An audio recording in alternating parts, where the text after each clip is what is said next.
back to the channel, or welcome if you're new here. I'm Christine, and I've been doing a lot of sewing lately, and so I figured it was time to do another sewing roundup sharing what I've been sewing lately. So starting off with my Mercer top coordinating cord, my little coordinating set. You probably saw this fabric in my fabric haul. This is the Minerva Cotton Sateen. They're one of their exclusives in this print called the Babylon Art print. It is so soft and so lightweight. This fabric I am like 100% in love with. I really, really love the weight and how it's sewed, how it feels on the body. So this is just my Mercer top that I did with a pair of pull-on elastic shorts with the side pockets. This is just the mulberry shorts from my mulberry pajama pattern. I just used the bottom for some really easy pull-on shorts. I did a heart button on the back, which I really love. It's kind of that black, like black metal, which I feel like kind of goes with the look of this set. Okay, the next one is also a cord, which you might have seen in last week's video. I did a kind of a sew along of how I made this. So the top is actually my Manhattan top and dress pattern, which I'm also wearing. It has pockets, the dress does, but I did the top as a cropped version, put a drawstring in it, and then self-drafted this really simple skirt with a slit. And I did the 3 rows of elastic along the waistband, a little pearl kind of button on the back. And yeah, I love this set. This was such a fun make. This was actually a duvet cover. So if you're interested in learning more about how I did this, I'll definitely drop the video link in the corner or below, wherever it is. Next up is a pair of pajamas I made while I was filming the sew along of my mulberry pajama pattern. So this is my newest pajama pattern featuring the ruffles. Of course, you know I love some ruffles. But I decided to do the neon piping on this one, which I'm really, really happy I did. I think it offsets this fabric really nicely. The only thing, I also did the neon on the inside. I just did it all along the facing, and which I love. I love having that pop inside. I think it's so fun. But the only thing is you can kind of see through because the fabric is this beautiful cotton lawn. You can kind of see through a little bit, but they're just pajamas, so it's not the end of the world. But this fabric was one that I had picked up at my local thrift market and was kind of saving it for something special, and I'm glad that I made these pajamas. They're really nice and lightweight, and I did the neon piping on the bottom ruffles as well. Pockets. This is the same shorts as I did with my Mercer cord. I really like these shorts. They're super comfortable. Next up is kind of an experimental make that I decided to try. This was a Hugo Boss off end cut that I found at the thrift market. It had a tag on it from the manufacturer in Portugal, and it had the name Hugo Boss. So I think that they must have been producing men's shirts at that particular factory in Portugal.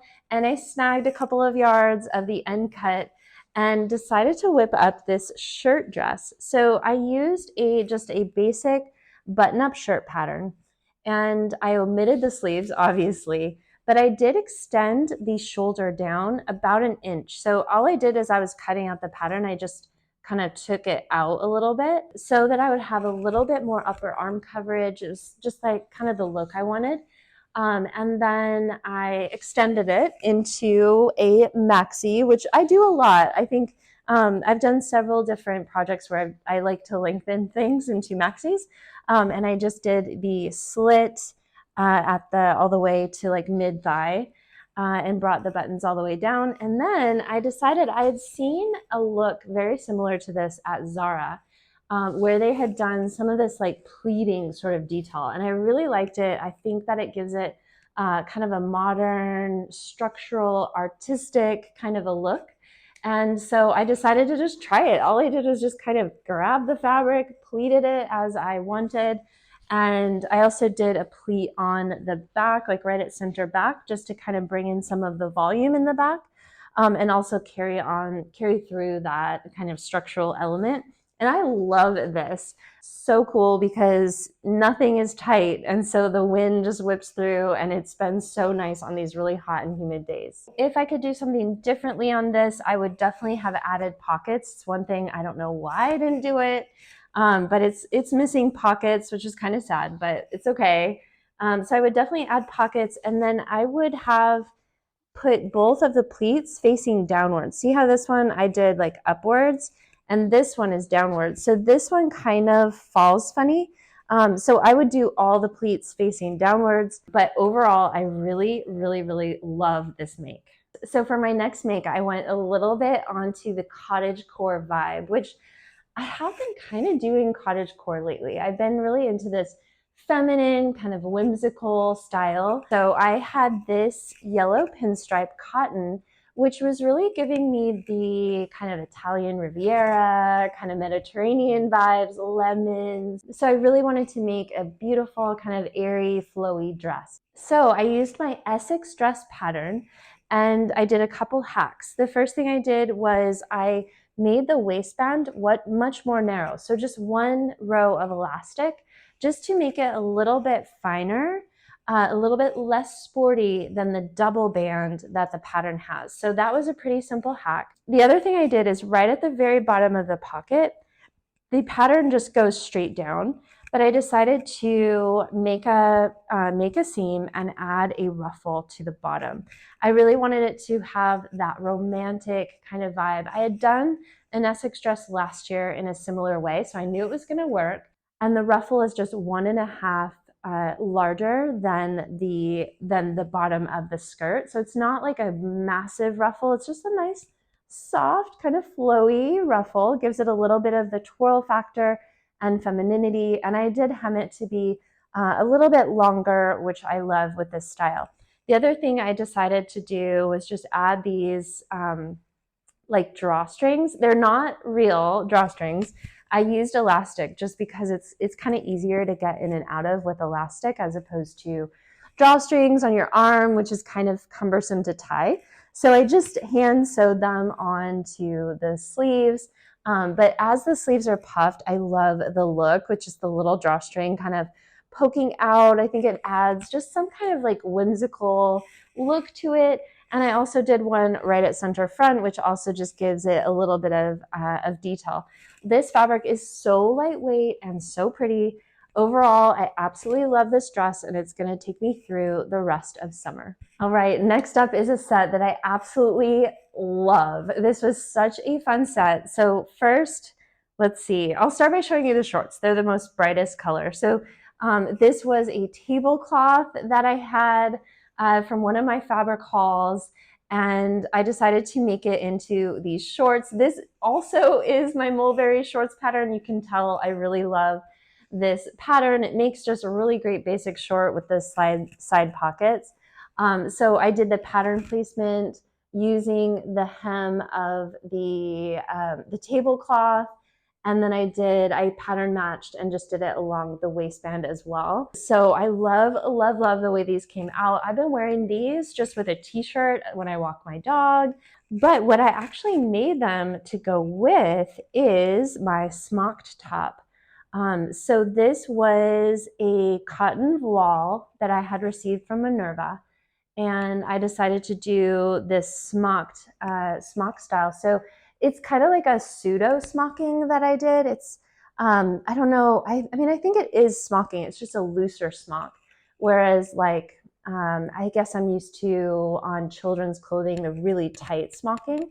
But I used this green thread. I'm really into green, and it kind of matched the shorts, so it made this really cute outfit. And then on the sleeves, I just did a little casing with a stitch, and then I fed the drawstring through. So maybe this is where I got the idea for my drawstring look, because these are very similar now that I think about it. But just did that little drawstring on the sleeves and along the front. The thing is this fabric was a little bit sheer. So what I ended up doing, I had some left over. So I ended up making a little camisole for underneath to wear together. So this is my Lennox Cami set. It's actually a pajama, but it works perfectly for a little slip underneath.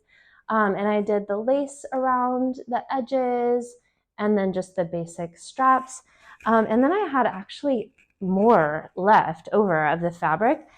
And so I whipped up a pair. This is the Lennox, also the Lennox, but I did the tulip hack.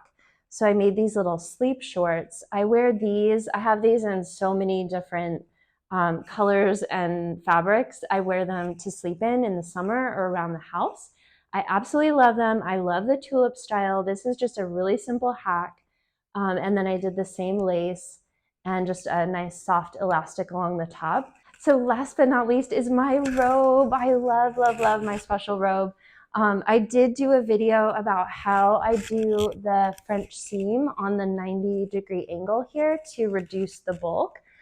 So you might have seen this in my YouTube video, but I took an old dresser scarf, I think it was, dresser scarf, tablecloth type of thing, and used it for the sleeves as well as my pockets. So I just absolutely love the way this turned out. It just feels really elegant and beautiful. I like the length of the sleeves for summer. It feels almost like a t-shirt kind of, because the sleeves aren't like a typical long length of a robe.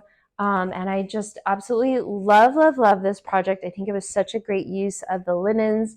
So yeah, that is my favorite summer robe. So I'll link to everything that I possibly can below, and you can always shop my patterns at sewingandthecity.com. And don't forget to hit subscribe if you're not already subscribed. I love posting videos about sewing, sewing projects, fabric hauls. So I would love, love, love to have you back again. And thank you so much for watching. I'll see you next time. Bye.